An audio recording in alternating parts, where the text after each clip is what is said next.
মালদায় মিলল ফেক ভোটারের হদিশ, যেখানে মৃত ভোটারদের নামও দেখা যাচ্ছে।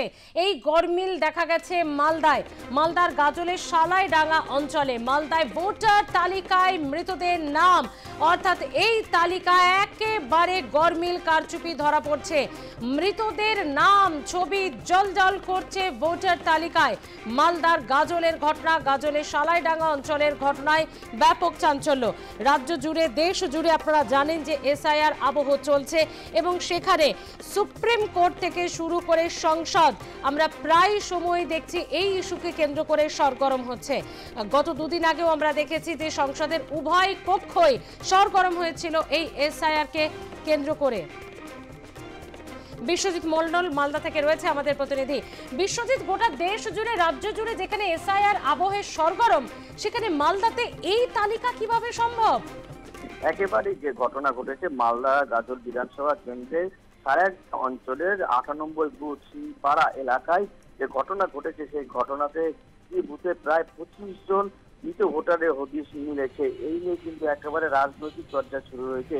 সেখানে জানা যাচ্ছে কেউ 4 বছর, কেউ বা 5 বছর, আবার কেউ 6 বছর আগে মারা গিয়েছে, তাদের নাম রয়েছে ভোটার লিস্টে। ইতিমধ্যে প্রকাশ্য ঘটনা আসতে কিন্তু একেবারে সরগোল পড়ে গেছে গোটা গাজলে এলাকায়। রাজনৈতিক নিয়ে শুরু হয়েছে চর্চা। যেটা জানা যাচ্ছে যে উত্তর মালদা বিজেপি নেতা মনতোষ মন্ডল তিনি জানাচ্ছেন যে ভোট চুরি থেকে শুরু করে তৃণমূল কংগ্রেস ক্ষমতায় এসেছে, মরা ভোটারদেরকে ভোটার লিস্টে জীবিত রেখে তারাই কিন্তু ভোট দিয়েছে কারচুপি করে। এই জন্যই তারা এসআইআর তারা করতে চাইছেন না। বিজেপির এই মন্তব্য পাল্টাদের তৃণমূলের যে গাজল পঞ্চায়েত সমিতির সভাপতি যিনি রয়েছেন মোজাম্মেল হোসেন, তিনি জানাচ্ছেন বিষয়টি আমি সংবাদ মাধ্যমের কাছে শুনলাম, এরপরে আমি পুরো তদন্ত করব। এবং তিনি আরো জানাচ্ছেন যে আজকে অঞ্চল থেকে বিধানসভা বিধায়ক, এখানকার এমপি সবই কিন্তু বিজেপি, তাহলে তারা কেন ভোটার লিস্টকে সংশোধন করলেন না? একেবারে এবার সেই সংশোধন হয় কিনা সেটাই দেখার। আপাতত ধন্যবাদ বিশ্বজিৎ।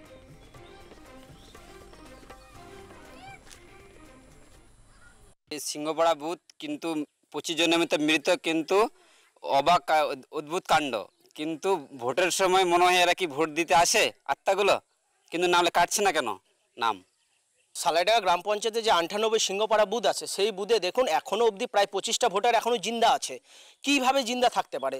নিশ্চয়ই এই তৃণমূলেরা, দেখুন 2023 ভোট পার হয়েছে, 2024 লোকসভা ভোট পার হয়েছে, এর আগে 2021 ভোট আমাদের বিধানসভা ভোট পার গেছে। সেখানে 2021 নির্বাচনে যদি দেখেন আপনি, বিজেপি 38% ভোট পেয়েছে, তৃণমূল পেয়েছে 48% ভোট। তার মানে যেই মরা ভোটারগুলো এখনও যে জিন্দা রেখেছে যে তৃণমূল, তার জন্য সেই মরা ভোটারগুলো ভোট দিয়ে যাচ্ছে, তার ফলে এই তৃণমূল সরকার জিতে থাকছে। ভোটার নিয়ে যেটা বিজেপিরা অভিযোগ করছে, প্রথমে একটা কথা বলতে হয়, ঠাকুর ঘরে গিয়ে আমি কলা খাইনি। বিষয়টা এরকম, অঞ্চলটা কিন্তু বিজেপির হাতে, এমএলএ বিজেপি, এমপি বিজেপি, সারা ভারতবর্ষ বিজেপি রাজনীতি করছে।